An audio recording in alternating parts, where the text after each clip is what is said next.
Hey, beautiful people, this is Archange Antoine, and I want to propose a question. What does it take for Black people to get justice in New Jersey? We are one of the few groups in New Jersey where people can disrespect us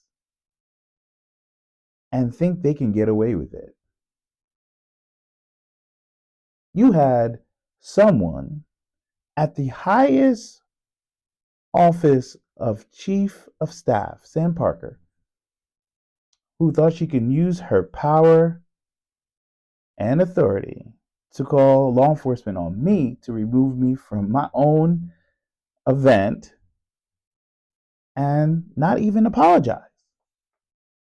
And what message is this sending to Black people all around New Jersey?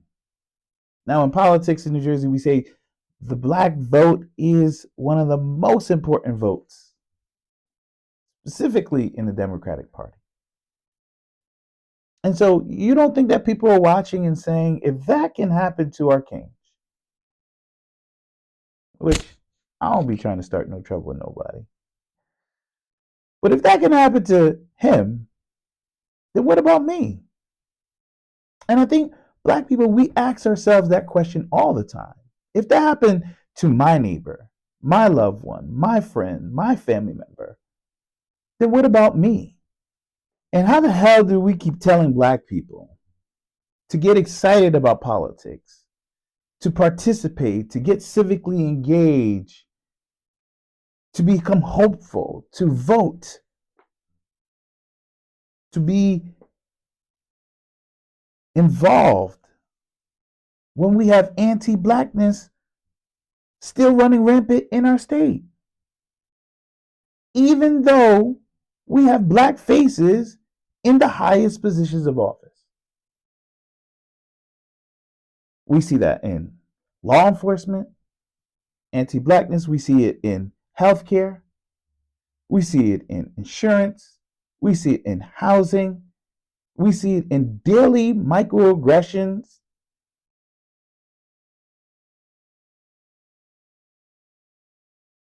Who is fighting for Black people? Who is fighting for us? And that's a question that needs to be raised, especially now because there's a gubernatorial election happening. And that's the question that every Black person should be asking. We have Mikey Sherrill running, Steve Fulop running, Raz Baraka running. We have Sean Spiller running. We have Josh Gottheimer running. We have Steve Sweeney running. I feel like there's a plethora of people running. And the question that should be directed to every single one of their campaigns is, what are you going to do for Black people? Not urban, not city, not POC, not minority. There should be a very particular question asked about Black people. Black people are an amazing group of people. We're so beautiful on the inside because we care about others. And I think we care deeply about others because we know what it means to go through hell. And we know what it means to go through pain. And that experience allows us to care deeply for others and see the pain in other people. We are a faithful group of people. We believe in the impossible, which I believe that leads to our creativity. Um, we are people who have gone through so much, but we continue to keep our heads up and be resilient. Um, we're some dope folks.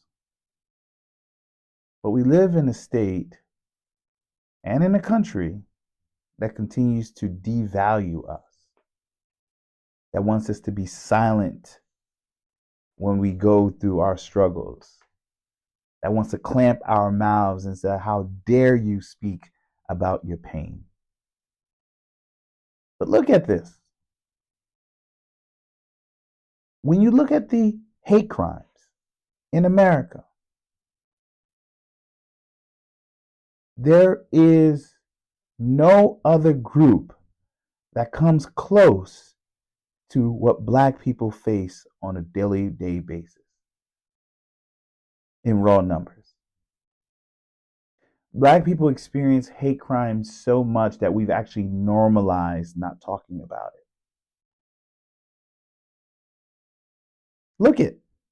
Look around the country. Look at New Jersey. The use of force report, how disproportionately it's affecting Black people. Use of force, punch, kick, spray painted, beat up, shot by police on the local level. I mean, our state troopers have been apologizing for systemic racism since I was a little boy. Our governor had to apologize. And we just had a recent report talking about racism in our state police, which pretty much was created to keep Black people and Mexicans in check in New Jersey. Look at maternal deaths in New Jersey and around the country. Black people. And when you look at how the Democratic Party spends their money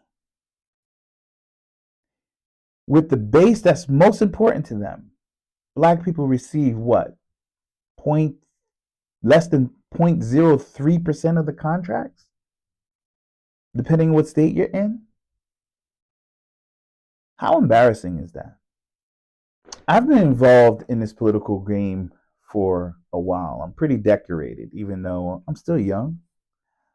But never in my life have I experienced in the political arena what happened to me recently with Sam Parker using her power to intimidate me. And I don't see myself stopping until I get my apology. Why is this important? Because it's important to teach young people and members of my community that we just don't take it. That it's not okay when somebody uses their power to intimidate us and bully us.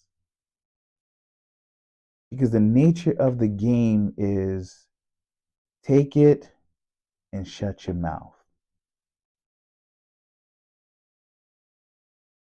But if I take it and I shut my mouth, what message am I sending to my elders, my family, my community, my loved ones, my nieces, my nephew, the kids that I've been mentoring my whole life?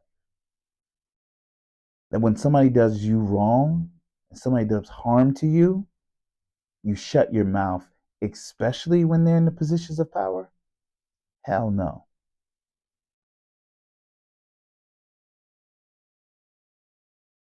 Can you imagine if that did not happen to my event and it did not happen to me, but that happened in a supermarket? Where someone with that much power called the police on Fuquan, Samantha, Shirley, Raul, Tiwowo.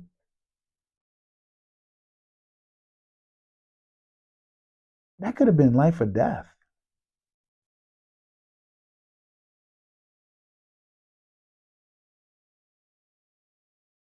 And what is the point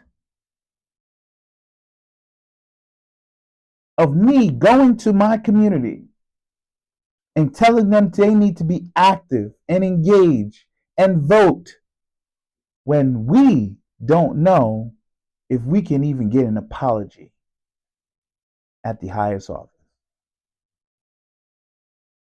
The Democrats have to open their eyes is to remember when you don't address your own, there's repercussions for that. we can't go back and lie to our community when we can't see it for ourselves. As I close, I end this conversation with talking about Marsha P. Johnson, who was from Elizabeth, New Jersey, where I grew up as a kid. And she inspired me because in the 60s and the 70s, the police were notorious for tearing down and beating down a whole bunch of gay and lesbian folks. Marsha P. Johnson was at the center of the fight back, the Stonewall Uprising. And it's those revolutionary spirits that we have to appreciate. It is those elders who taught us the path on how to fight back and how to stand up and how to resist. Black people, keep your heads up. The question is, who is fighting for us?